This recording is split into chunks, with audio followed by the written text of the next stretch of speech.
Welcome to another edition of the Feminist Fumbles. As always, I am Mad Cat, the angry egalitarian, giving you the news, stories, and don't quite make it on my Smash series, but worth talking about while trying to keep it short, simple, and sarcastic. Let's see if I can do it today. Alright, so normally I have my Smash series today, but that has been delayed till tomorrow because I'm going to have a special guest on, Missy J. So be sure to check out that episode. I'm sure it'll be a lot of fun, and I always welcome comments, so just come in, type in whatever random shit, and I'll try to read it on the air. All right, so let's go ahead and get started today. I want to start off with a little bit of news. Woo, that's fun. Stop. Now let's try that one again. Okay. Why is it only full screen? Oh. I hate Google sometimes. Okay, come on. There we go. All right, so bit of news first. For any of those who don't know, this is a great website called Super Nerdland. They do basically commentary on nerd culture, most often news, but sometimes, but also reviews, just commentaries on this and that. Now, the bit of news I want to share today is I have now been made editor of Super Nerdland. Excuse me. A great bunch of people. I've gotten to know them a little bit, and I look forward to working with them. But obviously, as a writer, I certainly have something to offer for them. I may occasionally do some articles here and there, but definitely I'm going to be helping them out make better use of the English language. So let's go ahead and get started today with the first story of Emma Watson proves that she's feminist by going barefaced after Lancome scandal. What the fuck? So basically what this is that sometime within her career, Emma Watson, she did a product ad for a skin whitening called Lancome. Now, recently, this came up because there was a company, it was mentioned in an article called Perfect Whiteness, the code switching of Europe cosmetic companies. And I guess they brought up that Emma Watson was in a commercial for this. And because of this, it actually is like, oh, well, she's a fake feminist and she's a racist, because we're basically talking about a product that made her, I guess, more pale. I mean, I don't know why anyone would want to be more pale, but I guess it's a European thing. I don't know. But anyways, because she had appeared in this means that anything that she has done since then is null and void. And you know what, Emma Watson? This is feminism. They're ready to skin you alive. They're waiting for something to crucify you. And this is proof. This is what we've been telling you. You getting criticized for something you did when you were younger and probably didn't even know what you were really doing at the time, maybe even assigned by your agent. I'm giving you the benefit of the doubt that you're just doing it for the money. You're doing it because someone told you that you should do it, and that if you'd really had thought about it, you probably wouldn't have done it. Because most people don't reach stardom by the age of 14. So, I mean, you can't necessarily make the most best decisions during that time. But you're being accused of being a fake feminist and a racist for an ad you did as a child. I mean, come on. Wake the fuck up. Seriously. But not only that, you know, this isn't the only time that she's been basically ridiculed. There was also a time that she was beatboxing as Lin-Manuel Miranda was freestyling on the topic of feminism and equality. And that was also considered racist, I guess. And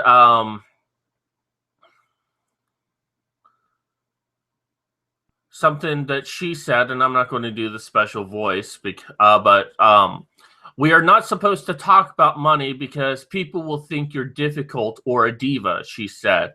But there's a willingness now to be like, fine, call me a diva, call me a feminazi, call me difficult, call me a first world feminist, call me whatever you want. It's not going to stop me from trying to do the right thing and make sure that the right thing happens. Well, kudos to you, but wake the fuck up. Seriously. This is the movement you're trying to defend and trying to tell men that they should be doing whatever they can to help women.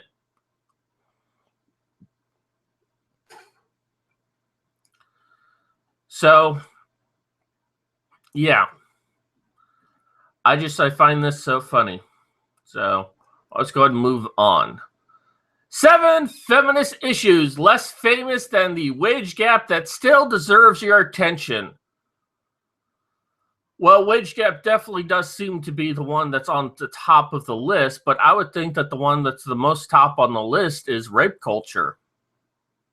But what are 7 feminist issues that feminists are fighting for? And we know it being Bustle, it's going to be kind of a padded list. So let's go ahead and get through these just real quick. Online harassment. So basically saying like 76% of women under 30 experience online harassment. Well, okay, that's unfortunate. But nowhere in this is an indication that men also receive online harassment. And I was proud the other day that I got my first online harasser on the video I did on the Matrix series. Apparently pissed a lot of people off because, like, you're not really making a point. I wasn't trying to make a point. I was just reacting to a video and giving some commentary. But someone's like, you shouldn't sound so smart. I'm going to fucking kick your teeth in. I'm like, well, on one hand, I'm like, wow, that's just so fucked up. But on the other hand, I was like, I've been threatened. But yeah, even I get harassed online. So this is not a gendered issue, even though it's treated as a gendered issue, which we discussed yesterday, so I won't really get into anything more about that. Intersectionality. Okay, I understand what intersectionality is supposed to be. That is supposed to be saying, hey, let's take a step back and let's go ahead and discuss the world and make sure that we include everyone into the discussion.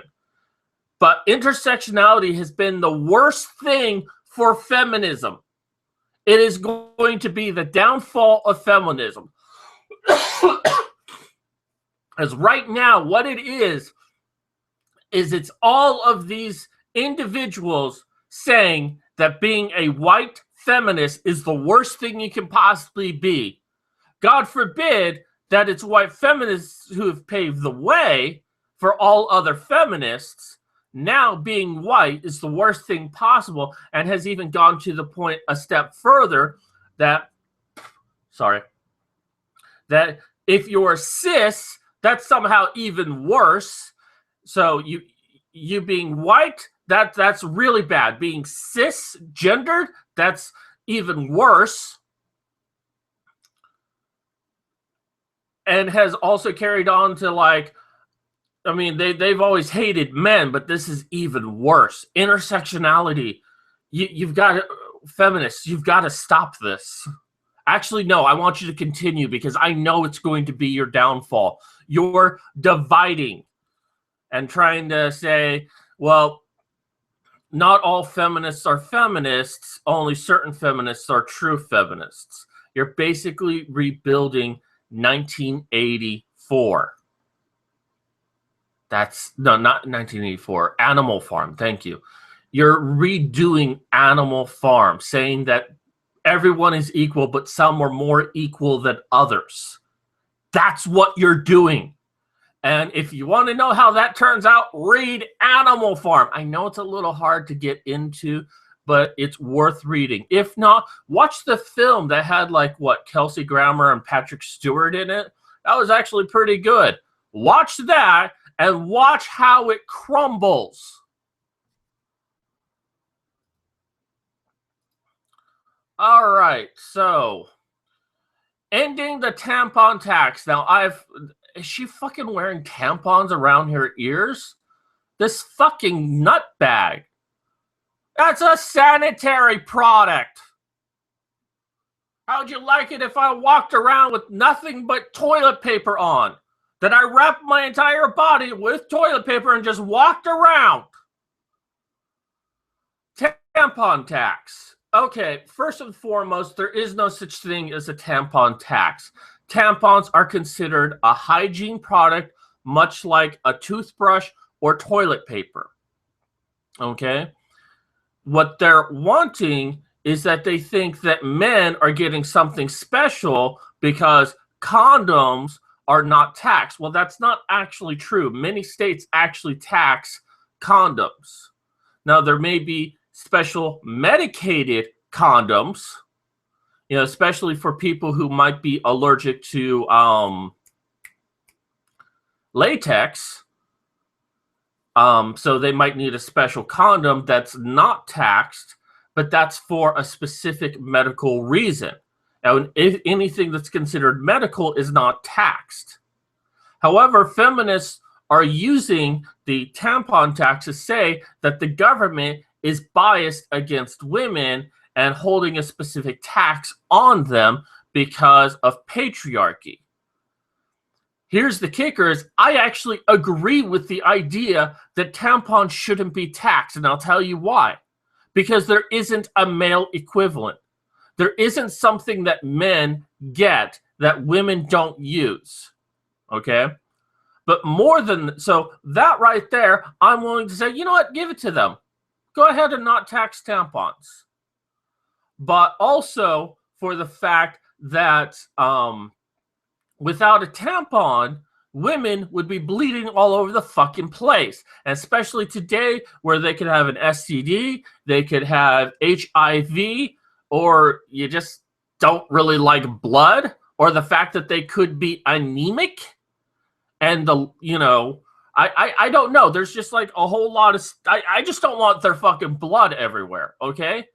So if you want to file that having a tampon is a medical necessity, I agree. I 100% agree. Allow it. And at the same token, also allow condoms as tax-free. Now, condoms and tampons are not quite the same thing. But here's the kicker. In the case of condoms, only standard condoms, nothing special. No rib for his pleasure or hot sensation action on the penis and on her vagina. Or glows in the dark and plays Come All Ye Faithful. I mean, just a standard condom, but at the same time, just a standard tampon. Nothing fruity flavor tampon or whatever. Just a standard condom, just a standard tampon, that is tax-free. And I know feminists will bitch about this. It's like, we still have to pay for all the other tampons. Grow the fuck up. I'm willing to meet you halfway. Standard tampon, shove in your vagina, and shut up. Paid maternity leave, family leave. Okay, so this is one that comes up a lot because the United States as a whole does not have paid maternity leave, family leave. Well, first off, anyone who understands the Constitution would know the United States would never have a policy like this because things are decided by individual states. However, The majority of the states don't have this. The states decide to leave it up to companies to make the decision on whether or not to have this. There's not a federal mandate that says that it must be done. However, you have to realize that what you're basically saying is you want to make it mandatory for women to get money while they're pregnant. And while that seems like good on paper, you're also asking a company to fork over money for someone not working. It's worse enough that they have someone who's out, who's performing a job for them, and that they have to find someone to replace them. And believe me, I've been on medical leave before, and the company couldn't wait to get rid of me. When my doctors made a mistake and not sending in a certain form, which they said that they would do and they didn't do, my company just right out fired me. I'm like, well, no, what if I get the form back into you? Won't matter. You're fired. We're not going to rehire you just so you can be on benefits, even though it was my company's fault that I got injured. So I know what it's like to be in that situation. And yeah, companies are looking to like not do it. Why would they want to knowingly pay someone who could potentially leave for a period of time and may not ever come back? But you know what? Here's the kicker, is if we are going to have some sort of policy that mothers get paid for pregnancy, to have a baby and to raise the child for a short period of time, then it should also be given to men. If you're going to do it for women, also do it for men. But this is not an issue that comes up within the feminist movement. It's always women have to do it.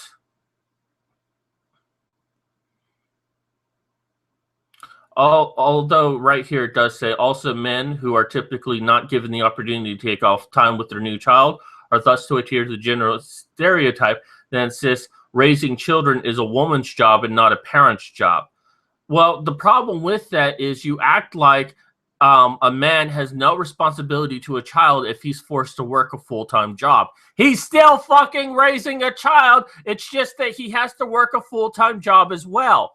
The mother socially gets the option to balance work and raising a child. A man doesn't. And while that does force him into a gender stereotype that he has to be the breadwinner, it's not like he stops being responsible for the child.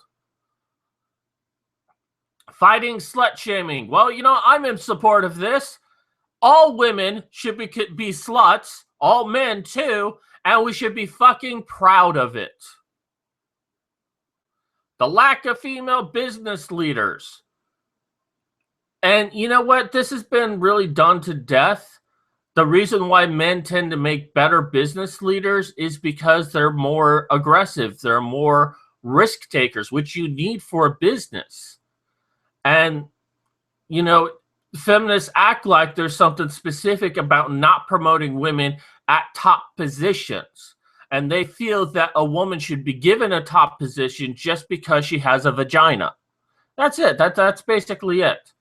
It's not about who's the best at the job. It's not about who will make the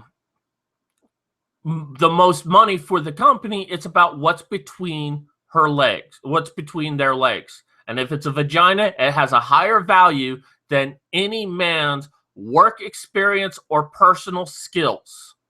Vagina trumps skills. So, and it's also shown that women CEOs tend to have poorer businesses than men. Now, I'm not going to say that all women are bad at running a business. I mean, if you have ever seen Shark Tank, apparently some women are good at it. But lack of female business leaders. Really? You're just looking at the top down. Well, you're not even looking at the down. You're just looking at the top and staying there. Body positivity.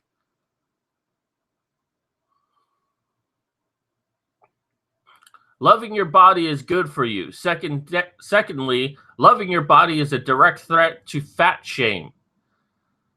Well, here's the kicker. If you want to love your body, great. If you want to say to people, look, you are beautiful the way you are, great. That's why I've always said to people, look, you're fine the way you are. If you want to be healthier, great. If you want to lose weight, great. If you want to gain weight, great. But don't expect me to find every single woman attractive just because she has a vagina. No, I'm still going to have my personal tastes. And seeing a woman dump gravy and French fries on a pizza and eat and say that she wants to be a BBW model, I'm going to find that fucking disgusting. So, all right, let's go ahead and go to our last article today. Hopefully I haven't spent too much time. 20 minutes, shit. I spend too much time on these things. Okay, so I won't go on to this one too much. This, of course, was for Equal Pay Day, which was April 12th, which was yesterday, which is just the sham holiday that was basically started by the White House to say that women earn roughly 79% of what a man does. Really? 79%? Because last year it was 77 cents. Then later last year, it was 78 cents, and it's now gone to 79 cents. And it was 77 cents for like 10 years. So it's slowly climbing. But here's what really threw me off, is that even though April 12th was Equal Pay Day, August 23rd is Equal Pay Day for Black women. And November 1st is Equal Pay Day for Latinas. And let's not forget Equal Pay Day, June 4th, for mothers. And I can't help but think that June 4th is a little bit too close to Father's Day. It's worse enough last year that media companies tried to say, celebrate single mothers on Father's Days. Guess what? They already have a fucking holiday. It's called Mother's Day. It's in May. And in June, we have Father's Day. And now we have Equal Pay Day for mothers in the same month as Father's Day. It's hard not to see a conspiracy here. But this is such a bullshit scam of a holiday, saying that women are not earning the same amount. It has been proven time and time and time again. I know, I've been like really angry and I've been trying to be sarcastic, but it's hard not to be. But time and time again, it's bullshit. It's been proven by economists. It's been demonstrated by businesses. Even feminist researchers have shown that the wage gap is full of shit. And yet we're still quoting something for the last 10 years. Hell, for the last 20 years, we've been saying that it was 77 cents on the dollar.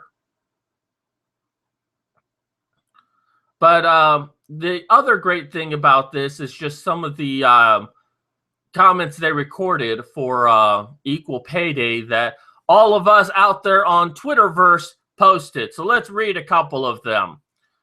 Equal Pay Day. How about Equal Work Day, as women's never work in the lucrative job fields?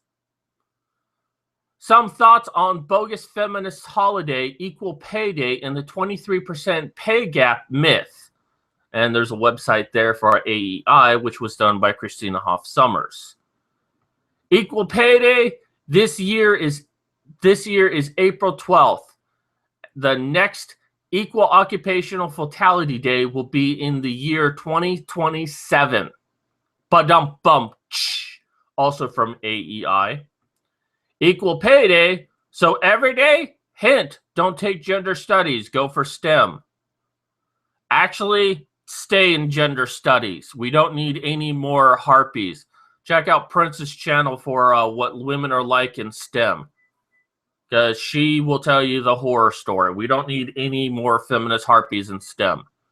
Equal Pay Day, the day we remember that every woman who says women earn 79 cents on the dollar because sexism is lying.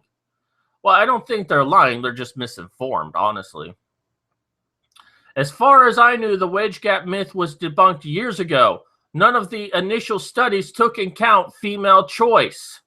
That's true. Do you thank almighty feminism every morning for the air you breathe? The wage gap is a myth. I do know that right there is Hannah Wallen.